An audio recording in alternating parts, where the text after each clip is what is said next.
Kaya nga, palengke ng Binyan. Maganda, maayos. Ito yung mga gulay. Dito yung mga gulay. Doon yung mga bigas.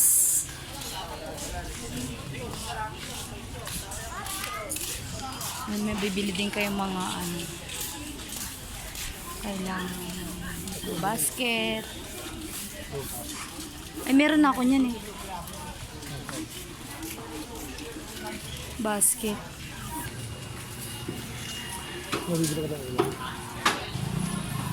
Papasok tayo sa... Lagang baka nga tayo. Ayan. Ito yung kanilang palengke. So, ito yung wet market nila pero hindi siya ano.